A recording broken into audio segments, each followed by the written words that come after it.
Welcome back, students, to our video lecture of water supply and sanitary engineering. We are again start our topic. We are going to continue it, drains and sewer. So let's move towards the next topic. In that last lecture, we have completed our the type of drains and material, right, and some definition.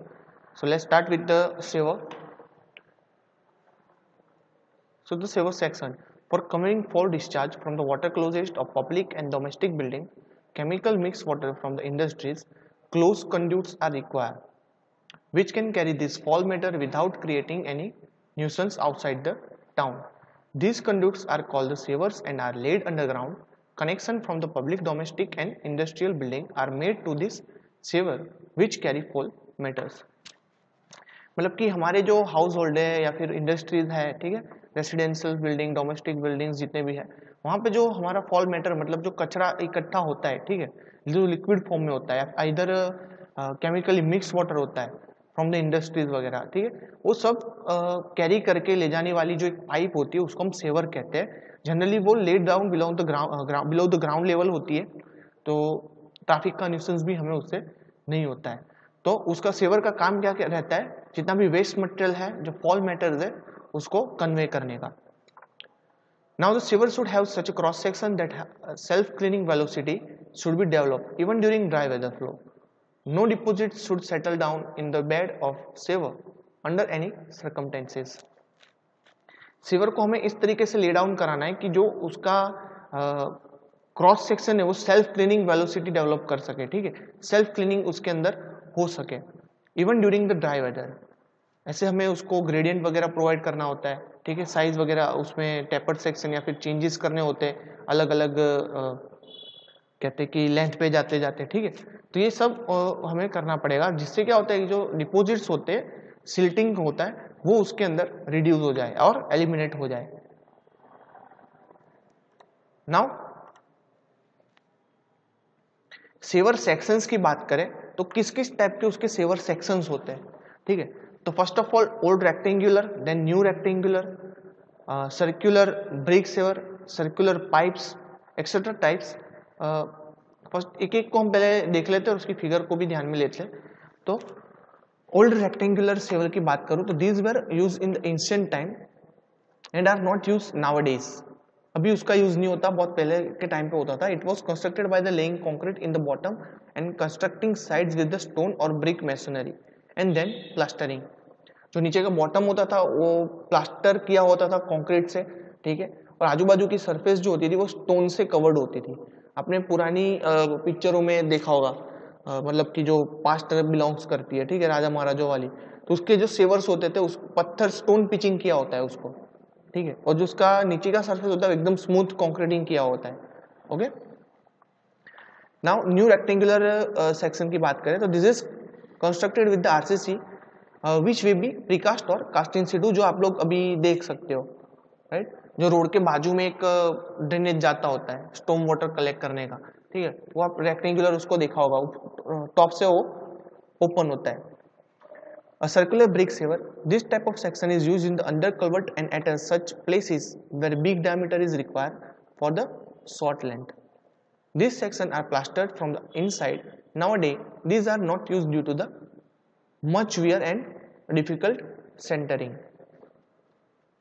आपको पता होगा कि जो curvatures होते हैं, circulars होते हैं, उसका सेंटरिंग प्रोसेस करना होता है. आपने बिल्डिंग मटेरियल सब्जेक्ट में पढ़ा होगा आगे थर्ड सेमेस्टर के अंदर. तो जो सेंटरिंग प्रोसेस होता है वो काफ़ी डिफिकल्ट पड़ जाता है ऐसे नीचे कंड्यूट बनाने में, ठीक है, सेवर्स बनाने में. और उसके डायमीटर हम लोग भी रख सकते हैं, हाइट जो लेंथ होती है वो हमें शॉर्ट करनी पड़ती है उसकी. ओके. तो इसके कारण अभी क्या होता है, डिफिकल्टी के कारण हम आजकल जो सर्कुलर ब्रिक सेवर है उसका यूज कम करते हैं. Now the circular pipes. Pipe की बात करूँ तो आपको पता होगी कि रेनफोर्स पाइप होती है या एस्बेस्टस पाइप होती है, कंक्रीट पाइप होती है, प्लास्टिक पाइप होती है, ठीक है, डिफरेंट डिफरेंट टाइप की पाइप आती है जो लिटरल्स के तौर पे हम लोग इनसाइड और आउटसाइड यूज कर सकते हैं. मतलब कि इनसाइड आउटसाइड मतलब बिलो द ग्राउंड और अबव द ग्राउंड उसको हम लोग यूज कर सकते हैं. Cast iron pipe also use in the large scale for the branch sewer. Cast iron जो पाइप होती है वो जनरली ज्यादा मात्रा में हम लोग यूज कर रहे हैं यहाँ पे. ये है डिफरेंट डिफरेंट टाइप्स. ये ब्रिक वाला जो नीचे से कंक्रीट होता है, सर्कुलर पाइप्स, राइट, ये है उसके डायमीटर्स क्रॉस सेक्शन के. Now semi-elliptical pipes. This section is suitable for the sewer carrying large discharge throughout the year. These are usually constructed with the RCC. Reinforced cement concrete semi electrical shape की pipe बनाते हैं जो बहुत ही ज्यादा मात्रा में discharge collect कर सकता है throughout the year. Then horseshoe pipe. This is constructed with RCC and used in the case of heavy discharge, usually in has semicircular or parabolic in section. Its height is less than the width. Bucket handles. The shape of this section is similar to the basket handle, therefore it is called the bucket handle type. Okay, देख लेते हैं यहाँ पे उसकी figure. Bucket handle की, semi electrical और horseshoe cross section है इसका. नाउ एक शेप सेवर की बात कर लेते हैं. The left of this sewer is one of the half time of their width in order from it was used with a greater radius of at the bottom. Depth होती है वो उसकी width है, हाफ लेते हैं हम लोग इसके अंदर, ठीक है. और जो बॉटम का रेडियस होता है उसमें ज्यादा होता है, मतलब थोड़ा बहुत टेपर्ड सेक्शन जैसा हमें देखने के लिए मिल जाएगा यहाँ पे. But in new form smaller radius is used at the bottom. This type of sewer section are mostly used because in dry weather self cleaning velocity is available at the greater depth of water as compared with the other section. These sections are always constructed at the site. इस type की जो pipe होती है वो generally dry weather के लिए हम लोग डिजाइन करते हैं इसको. उसकी जो सेल्फ वेलोसिटी होती है मटेरियल को कन्वे करने की वो ज्यादा डेप्थ पे हमें बेटर मिलती है एज कम्पेयर टू अदर जो हम लोग सेक्शन की बात करते हैं, ठीक है. तो ये जनरली जो सेक्शन है वो साइड पे ही क्रिएट करते हैं हम, प्रीकास्ट नहीं होता, कास्ट इन सिटू ही ये रहता है. This section is most suitable for the combined system because it gives the self cleaning velocity even in the dry weather condition. This section can be equally suitable for the separate system because it will easily accommodate the flow of sewage. With the development of the town, it has good hydraulic properties, even better than the circular section with the low discharge. ठीक है, ये काफी useful रहेगी और dry weather condition के लिए भी suitable है. और अगर आप इसको सेपरेट सिस्टम में भी यूज करना चाहते हो तो वहां पे भी आप इसको कर सकते हो, क्योंकि ये जो इसका जो रीडिंग्स होते हैं, हाइड्रोलिक प्रॉपर्टीज होती है, ठीक है, वो इवन सर्कुलर सेक्शन जो होती है लो डिस्चार्ज के लिए उससे भी ज्यादा अच्छे रहते हैं रिजल्ट इसके. The other disadvantage is that is constructed is difficult and it is less stable then the circular section. Disadvantage इसका यही है कि ये जो कंस्ट्रक्शन होता है, इसके शेप का कंस्ट्रक्शन होता है वो थोड़ा डिफिकल्ट रहता है और सर्कुलर सेक्शन से कम स्टेबल रहता है. फिगर दिखा देता हूं मैं. ये है आपका सेवर एक शेप का, ठीक है, cross section.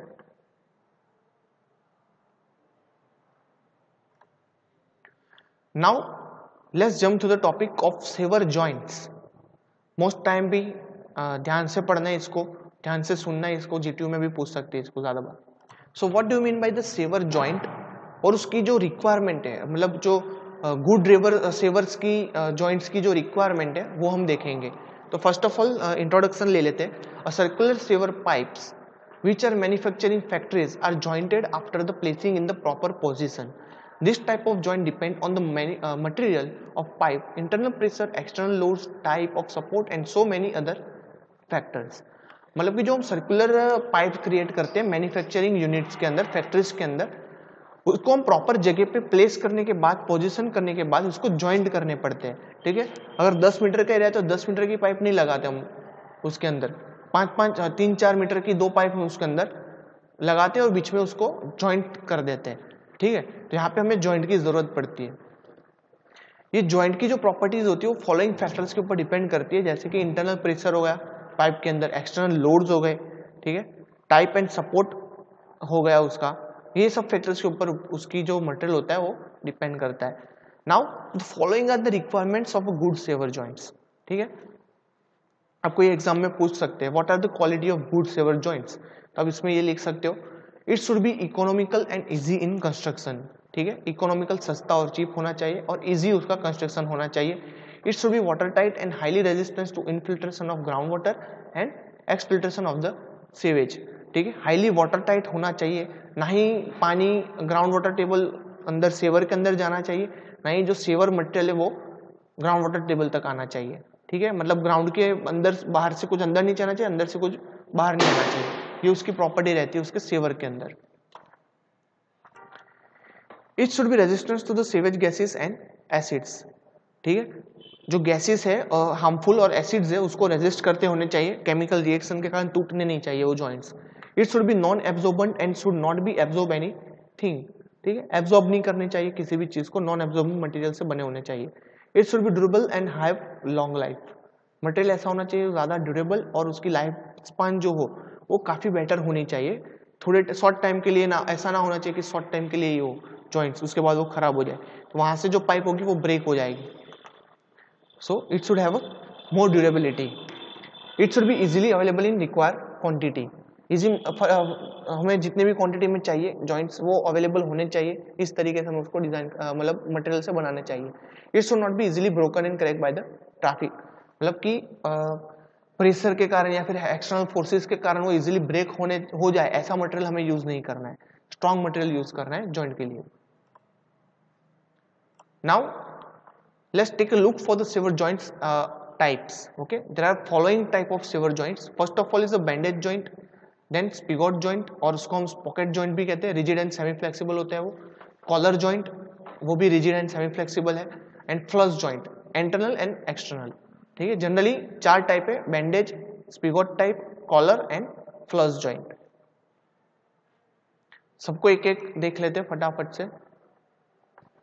bandage joint, this joint is mostly used for the concrete pipe के लिए यूज होगा। at the end of the pipe a hollow is scooped out 25 meter deep and 75 meter under and 75 mm ahead, मतलब कि joint करने के बाद उसके अंदर एक हॉलो सेक्शन मिलता है हमें, ठीक है। ये जॉइंट जो 25 mm डीप होता है और 75 mm साइड जितना वो पाइप को अंदर कैरी कर सकता है दोनों साइड से, ठीक है। और बीच में जॉइंट के लिए 25 mm डीप खड्डा रहता है जो हम मोर्टार से फिलअप कर देते हैं, ठीक है, तो वो फिक्स हो जाएगा।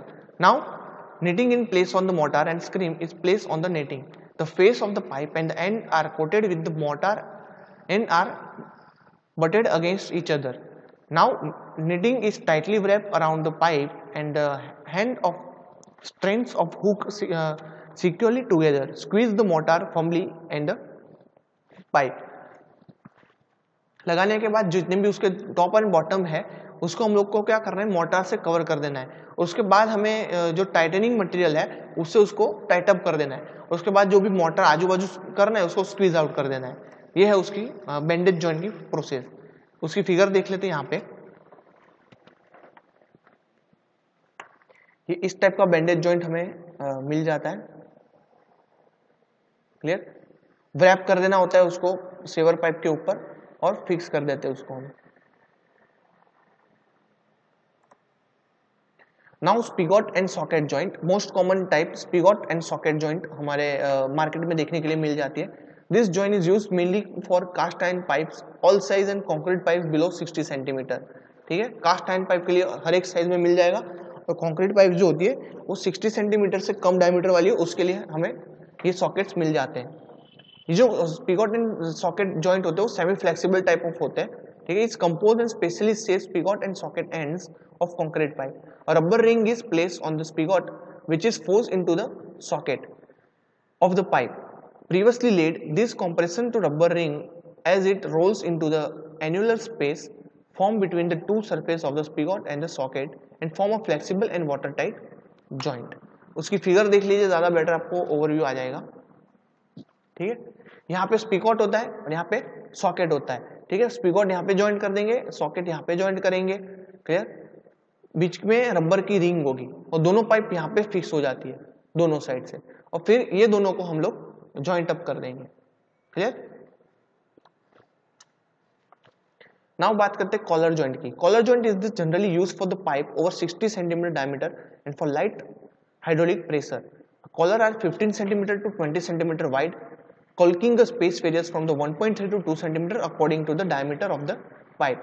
A caulking material is slightly damp mix of cement and sand rammed with the caulking iron. मतलब जो भी कॉलर के जॉइंट हो गए, जनरली जो पाइप होगी जो 60 सेंटीमीटर से ज्यादा बड़ी होगी, ठीक है, जिसके अंदर लाइट हाइड्रोलिक प्रेशर जनरेट होता है, वैसे केस हम कॉलर जॉइंट यूज करते हैं। जिसका जनरली ये 15 सेंटीमीटर से 20 सेंटीमीटर वाइड होते हैं। ठीक है, पाइप से एंड जो स्पेस होती है दोनों की वो बिटवीन 1.3 से 2 सेंटीमीटर अकॉर्डिंग रहती है डायमीटर ऑफ पाइप के, ठीक है।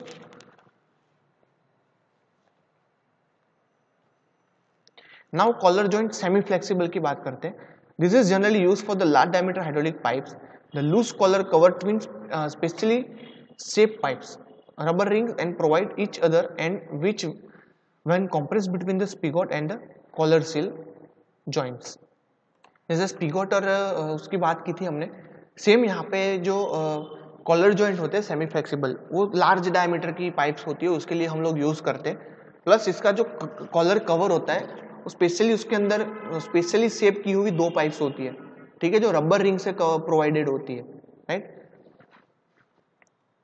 तो जब हम उसको फिक्स करते हैं तो ये जो रबर रिंग होती है वो कॉम्प्रेस हो जाएगी बिटवीन स्पिगोट एंड कॉलर। इस टाइप का उसका स्ट्रक्चर होता है, मतलब दबा के पाइप एक दूसरे के अंदर फिक्स करनी रहती है। फिगर देख लीजिए आप उसकी, ये है आपका स्पिगोट, ये है आपका जो बड़ा सा कॉलर है, ठीक है। दोनों के बीच में टीथ दिख रहे हैं आपको, टेरल रोप और गैस्किन। यहाँ पे आप लोग उसको टेफ्लॉन टेप भी ऐड कर सकते हो, ठीक है। दोनों के बीच में हमें क्या करना है, मोर्टार फिलअप कर देना है, और ये रबर मटेरियल भी यूज कर सकते हो आप उसको ज्वाइंट करने के लिए। तो यहां से ये फिक्स हो गई दोनों मटेरियल। नाउ फ्लशिंग जॉइंट की बात कर लेते हैं लास्ट वाले।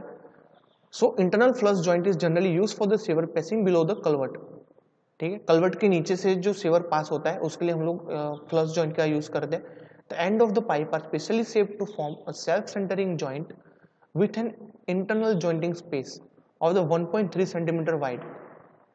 मतलब कि जो पाइप का एंड रहता है वो सेल्फ सेंटरिंग जॉइंट जैसा होना, मतलब उसके अंदर होना चाहिए, ठीक है। मतलब कि इंटरनल जो जॉइंट स्पेस होती है वो 1.3 सेंटीमीटर वाइड हमको रखनी रहती है। नाउ जो फिनिश जॉइंट होगा वो बोथ साइड से हमें फ्लश कर देना है और उसके अंदर सीमेंट जो मोर्टार होता है उसको फिल कर देना है, ठीक है। After hardening that mortar it will be properly fixed. Now filled and port type of joint, ठीक है, उसी का नेक्स्ट वर्जन रहता है ये। In this joint the joining is filled in plastic condition in the gap between the spigot and socket. In port type joints the joint material is filled in liquid condition in the joint for the joining the pipe. मतलब कि resins जैसा material होता है दो pipe को fix करने के लिए, ठीक है। प्लास्टिक कंडीशन में रहती है, वो जो गैप होता है उसमें रेजिन से हम लोग उसको स्पिगोट एंड सॉकेट को पोर कर देते हैं, ओके, यानी जॉइंट हो जाएंगे लास्ट में। तो ये थे different type of sewer joints के टाइप्स थे, ठीक है। आई होप आप लोगों को समझ में आएगा, बहुत ही सिंपल रहे। नाउ सेवर अप्रेंटिसेस की बात कर लेते हैं हम, ठीक है। कौन कौन से सेवर स्ट्रक्चर्स होते हैं जो वेरी यूजफुल रहेंगे अंडरस्टैंडिंग के लिए सेवर के। तो यहाँ पे बात करते हैं sewer appurtenances are the structure which are constructed at the suitable interval along a sewer line. This structure help in the efficiency working and the maintenance of the sewage system. This structure are listed below. मतलब जो saver apprentices वो ऐसे structure है जो कुछ interval के बाद हमें देखने के लिए मिल जाते हैं। वो क्या करते हैं, जो सेवर है उसकी एफिशिएंसी बढ़ा देते हैं और उसके मेंटेनेंस वर्क के लिए भी है, और जो इंस्पेक्शन होता है, ठीक है, पीरियोडिक इंस्पेक्शन होता है उसके अंदर वो हमें यूजफुल होते हैं। तो फॉलोइंग टाइप्स है यहाँ पे सेवर अप्रेंटिसेस के, जैसे कि मैन होल है, drop manhole, lamp holes, clean outs, street inlet, catch basins, sand grease and oil traps, flushing tanks, inverted siphons and the storm water regulator. इसमें से ज्यादातर आप लोग manholes, drop manholes के बारे में जानते होंगे, और ज्यादा बार वो कहते हैं कि एग्जाम में पूछ भी चुके लोग जीटीयू की, तो ध्यान से एक एक को हम समझ लेते हैं। Man holes, these are the masonry or RCC structures constructed at suitable intervals along the sewer line for the purpose of cleaning and the sewer lines. They also help in joining the sewer lines and in changing the direction of alignment as well as the gradient of sewer line. Manholes are directly constructed over the center line or sewer. Their shape in the plane is circular, rectangular or square. Man holes एक ऐसा RCC और masonry structure है, ठीक है, जो हर एक every intervals के ऊपर आपको सेवर लाइन के ऊपर देखने के लिए मिल जाता है। उसको बनाने का पर्पज़ ये है कि आप उसका थरोली इंस्पेक्शन कर सके, सेवर का क्लीनिंग कर सके, प्लस ज्वाइंट कर सके दो सेवर्स को, प्लस उसकी डायरेक्शन भी आप चेंज करना चाहे 90 डिग्री पे 30 डिग्री पे तो आप वो चेंज कर सकते हो। प्लस उसका जो ग्रेडियंट होता है, ग्रेडियंट मतलब स्लोप, ठीक है, for achieving the automatic velocity, right, cleaning velocity achieve करने के लिए अगर आपको ग्रेडियंट प्रोवाइड करना है तो वो भी मैनहोल के द्वारा आप उसके अंदर चेंजेस ला सकते हैं। दिखने में कैसे होता है मैनहोल, तो आप यहाँ पे फिगर में देख सकते हो। मैंने बताया आपको कि रोड के ऊपर जो आप ढक्कन देखते हो ये वाला, ये उसके अंदर नीचे पूरी मैनहोल गैलरी होती है, ठीक है, इंस्पेक्शन गैलरी होती है। रेक्टेंगल भी हो सकती है या फिर सर्कुलर हो सकती है। नाउ लोकेशन की बात करते हैं कि भाई कौन सा लोकेशन होता है मैनहोल में। तो manhole are provided at every change in the alignment of sewer line, at every change in the gradient of sewer lines and at every junctions और 2 और मोर सेवर लाइन्स। मतलब कि अलाइनमेंट का चेंज हो, जंक्शन अगर change हो रहा है या फिर ग्रेडियंट चेंज हो रहा है तो ऐसी जगह पे मैं मैनहोल का प्रोविजन प्रोवाइड करूंगा।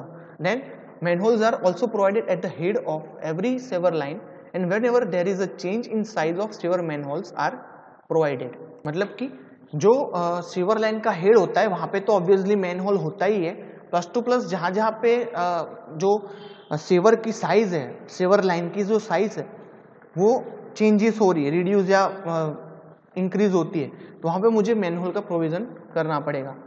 Then on a long straight sewer line manholes are provided at the regular intervals and the spacing of manhole such lines depends upon the size of sewer. मतलब कि जो स्ट्रेट लाइन की sewer line होगी वहां पे every interval पे regular point के ऊपर वहां पे मैनहोल प्रोवाइड किया होगा और दोनों का स्पेसिंग जो होगा वो जो लाइन की हाइट हो मतलब लेंथ होगी उसके ऊपर डिपेंड करेगा, जो दो सेवर के बीच का spacing. Larger the diameter greater is the spacing. जितना हम डायमीटर बड़ा रखेंगे सेवर का उतना हमें स्पेसिंग बड़ा रख सकते हैं between two manholes. Clear? Now a manual of sewage and sewage treatment prepared by the Central Public Health and Environment Engineering Organization recommended the manhole spacing as below।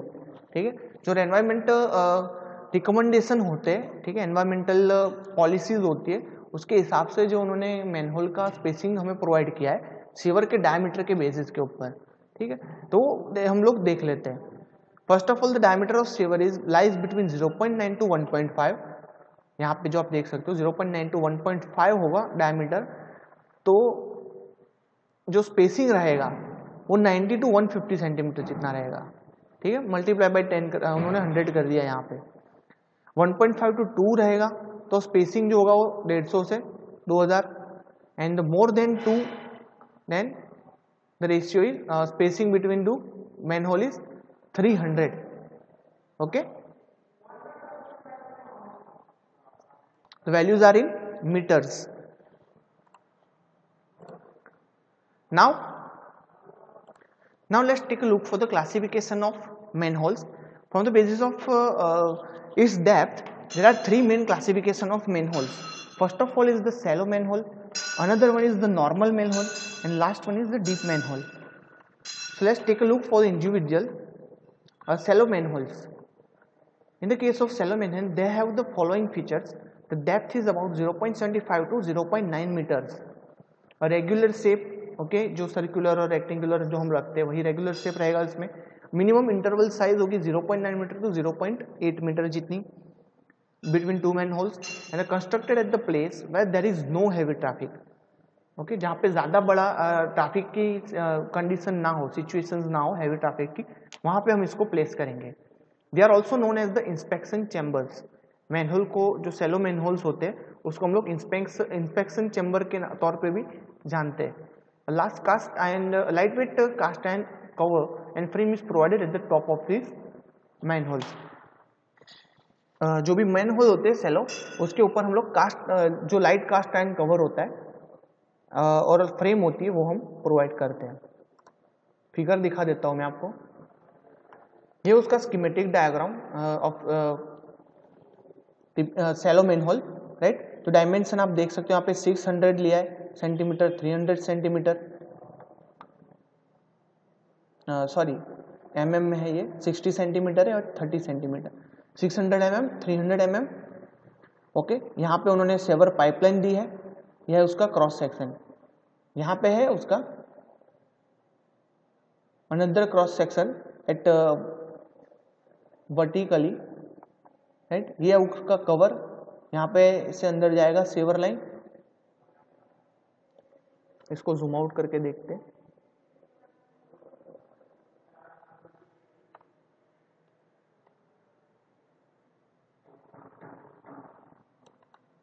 Okay, तो designation is motor bed. यहाँ पे motor bed से वो जो ऊपर का हम lead जो होता है और हमने रखा है वहाँ पे कंक्रीट ब्लॉक, कॉम्प्रेसिव स्ट्रेंथ 30, ये कंक्रीट ब्लॉक्स है उसको फिलअप देने के लिए।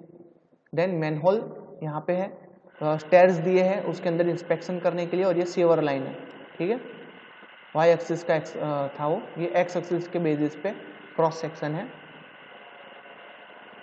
सेम चीज आपको पता ही है, sewer line, in situ concrete cover slab, okay.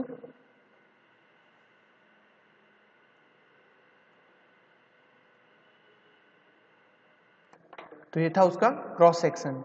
Now let's take a look of normal manhole. ये था सैलो मैनहोल, आगे हमने जो देखा हो, अब ये नॉर्मल मैनहोल की बात करते हैं। So they have the following features like the depth is 0.9 to 2 metre, जहाँ से वो खत्म होता है वहाँ से नॉर्मल मैनहोल चालू होता है 0.9 से 2 मीटर की डेप्थ तक। Then minimum interval size is 1 metre to 1 metre और 1.2 metre to 0.9 metre for the rectangular shape, and minimum diameter of circular shape is 0.9 meter interval. Section of a square or rectangular manhole is not changed. Okay, मतलब कि